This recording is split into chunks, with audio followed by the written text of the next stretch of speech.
सब पर।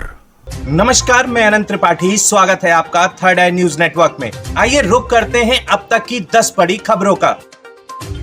पीएम मोदी ने भारत मंडप के उद्घाटन समारोह में कहा, मेरे तीसरे कार्यकाल में भारत दुनिया की शीर्ष 3 अर्थव्यवस्थाओं में से एक होगा। देश अभी अमेरिका, चीन, जर्मनी और जापान के बाद दुनिया में 5वें स्थान पर है। उन्होंने नीति आयोग की रिपोर्ट का हवाला देते हुए कहा, भारत निश्चित रूप से गरीबी मिटा सकता है। हम राष्ट्र पहले, नागरिक पहले के सिद्धांत पर काम करते हुए भारत को एक विकसित राष्ट्र बनाएंगे। पीएम मोदी के इस बयान पर पलटवार करते हुए कांग्रेस नेता जयराम रमेश ने कहा कि 2024 में किसी की भी सरकार बने, भारत दुनिया की तीसरी सबसे बड़ी अर्थव्यवस्था बनेगी, इसकी गारंटी है।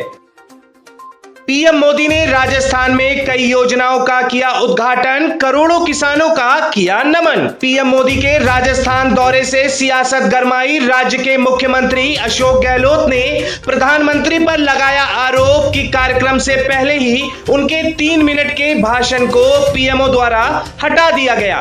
प्रधानमंत्री ने अपने कार्यक्रम में 12 मेडिकल कॉलेज का लोकार्पण किया, जिस पर गहलोत ने कहा कि इस प्रोजेक्ट में सिर्फ केंद्रीय नहीं बल्कि राज्य सरकार की भी भागीदारी रही है। कॉलेजों की कुल लागत में 1/3 हिस्सा राज्य सरकार का अंशदान है। सीएम गहलोत ने लिखा कि जो मांगे वो अपने भाषण के माध्यम से रखने वाले थे, वो उसे अब ट्वीट के माध्यम से सबके सामने रख रहे हैं।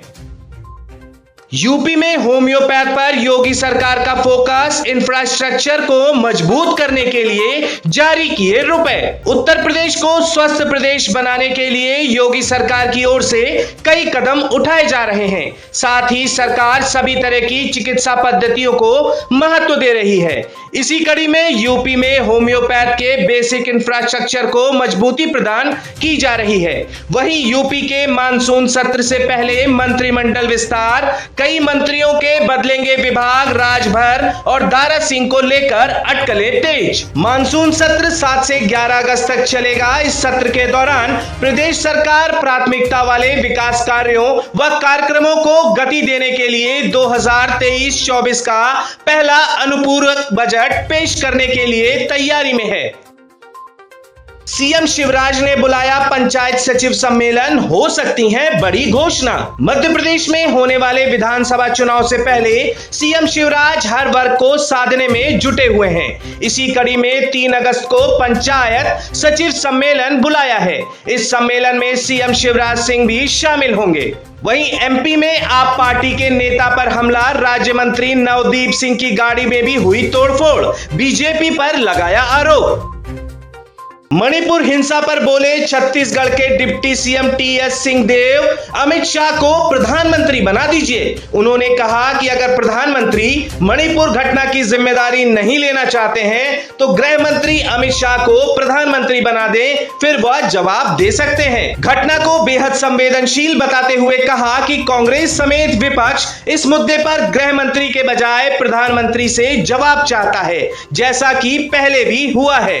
हर कोई मणिपुर की वास्तविक स्थिति जानना चाहता है। काले कपड़ों में संसद पहुंचे विपक्षी सांसद, इंडिया गठबंधन की पार्टियों ने जारी किया व्हिप। 5 साल बाद फिर लौटा अविश्वास का मानसून। जो ज्यादा चर्चित रहा था कांग्रेस नेता राहुल गांधी के कारण, गले मिलना, आंख मारना और जुबानी जंग। इस बीच पीएम नरेंद्र मोदी की 2018 में की गई भविष्यवाणी भी चर्चा में है, जब उन्होंने कहा था कि आप 2024 के चुनाव में 1 साल पहले फिर इसी तरह से अविश्वास प्रस्ताव लेकर आएंगे। फिर छलका राजेंद्र गूड़ा का दर्द, बोले राहुल जी आपका तो माइक बंद किया लेकिन मुझे तो बैठने के लिए सीट तक नहीं दी।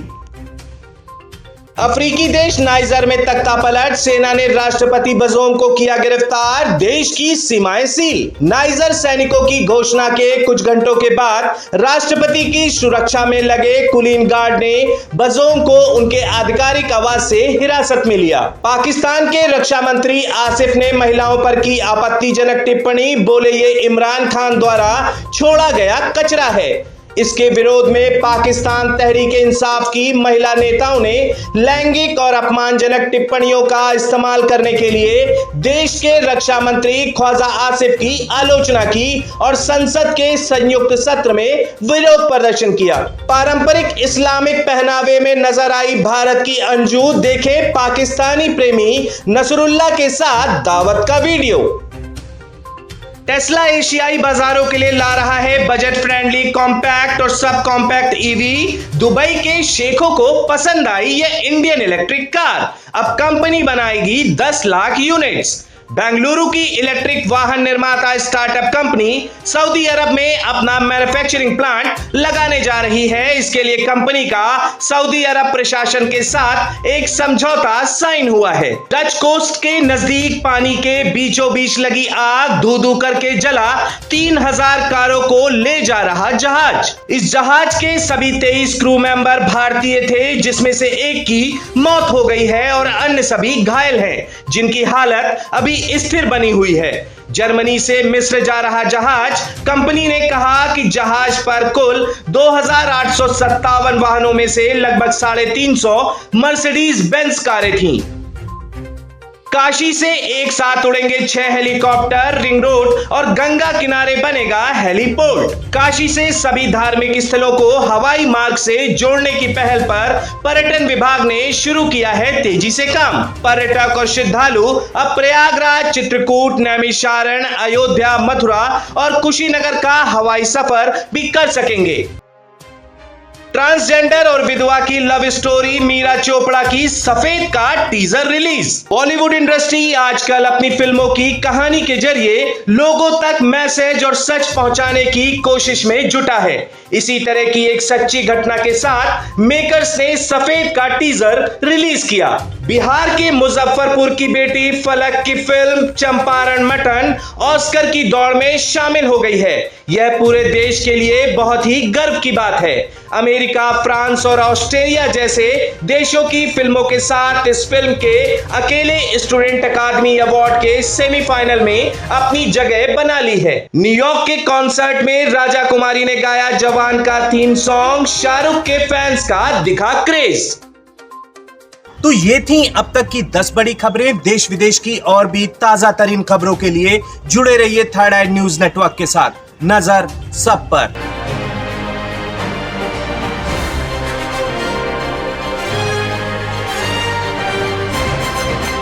नजर सब पर।